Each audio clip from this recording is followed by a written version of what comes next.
the day God's kingdom broke. Michael versus Lucifer, the war in heaven, why 1/3 of angels fell. Hook.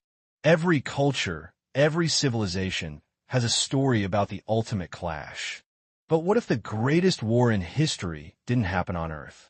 What if it happened before time began, in a realm of pure light, shattering the perfect silence of eternity? We're talking about the genesis of all evil, the ultimate betrayal, the moment when God's perfect creation, heaven itself, cracked.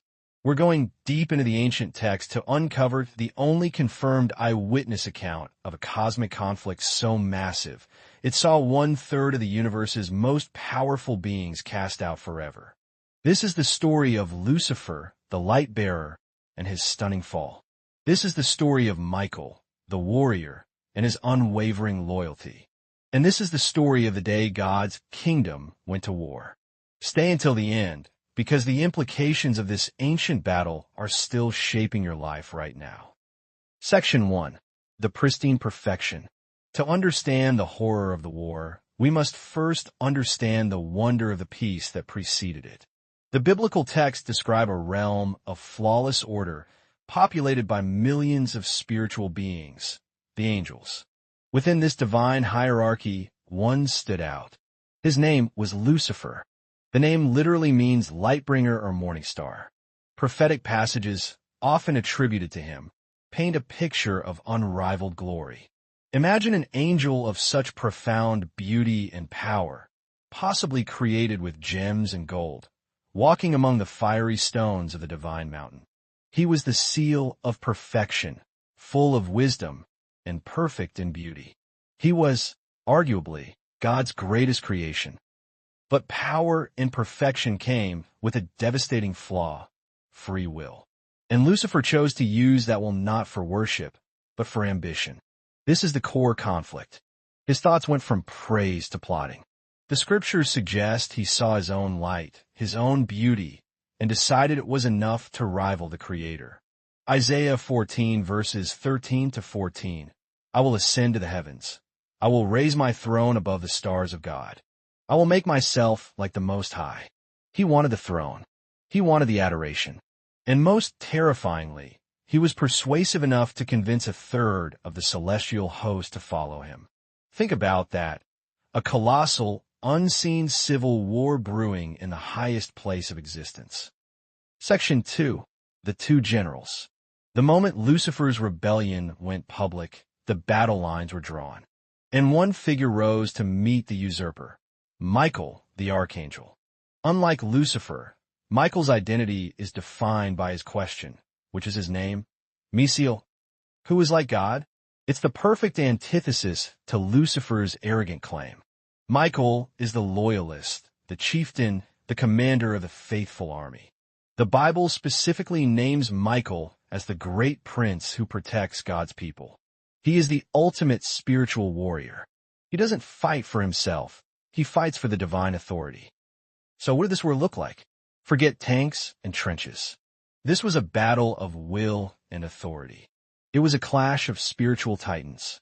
The book of Revelation gives us the clearest, though still cryptic, snapshot of the apex of this conflict. Revelation 12 verses 7 to 8. Then war broke out in heaven. Michael and his angels fought against the dragon, and the dragon and his angels fought back. But he was not strong enough, and they lost their place in heaven. The language is deceptively simple. War broke out. This wasn't a debate. It was a cosmic confrontation for the soul of the universe. Michael, fighting in the righteous name of God, faced off against the immense power of the former Lightbringer, now described as the great dragon, the primal serpent of old. And the outcome? Total defeat for the rebels. Section 3. The Great Cast Out. The fight was fierce, but the ultimate outcome was never in doubt. Power derived from the source will always overcome power used against the source. Lucifer's overwhelming force, his army of darkness, was not strong enough. And this is the moment that changed everything for humanity. The victory of Michael was immediately followed by the great cast out. Lucifer, the Lightbringer, was officially renamed. He became Satan, the adversary, the devil, the slanderer, and the serpent of old, the deceiver of the whole world. And where are they cast? Down to earth. Think about the sheer humiliation. To be violently hurled from perfection, stripped of all glory, and confined to the lower realm. This was not just a military loss. It was a permanent spiritual degradation. The once perfect angel was now driven by a consuming, eternal rage. And this exile explains every temptation, every tragedy, every injustice you see in the world today. Why? Because the war on earth is merely the continuation of the war in heaven. Satan's mission, since that moment, has been singular: to destroy God's creation and to steal the souls of humanity, the only creatures given a chance at redemption that he was denied. Section 4. Why this matters to you. This isn't just an ancient myth or a theological footnote. This battle is the context for your entire life. Every moral choice, every push and pull between good and evil inside you, is a direct result of the war in heaven landing on our planet. Michael and his angels are still fighting, and the dragon and his angels are still active. It's a spiritual war over allegiance. Why did Michael win? Because he didn't rely on his own power. He fought with a purpose bigger than himself: loyalty to the divine order. Why did Lucifer fall? Because he made himself the center of his own universe. And here's the powerful takeaway. Though the battle in heaven was decided long ago, the final spiritual battle for your allegiance is happening now. You're caught between the forces that uphold the light and the forces that crave destruction. Conclusion and call to action. The war in heaven was the ultimate struggle for dominance. It established that even the most glorious creature, when consumed by pride, cannot stand against the eternal authority of the Creator. It gave us our eternal adversary, Satan, and it gave us our divine protector, Michael. The question is, which side of this cosmic story are you writing your life into? I want to know your thoughts.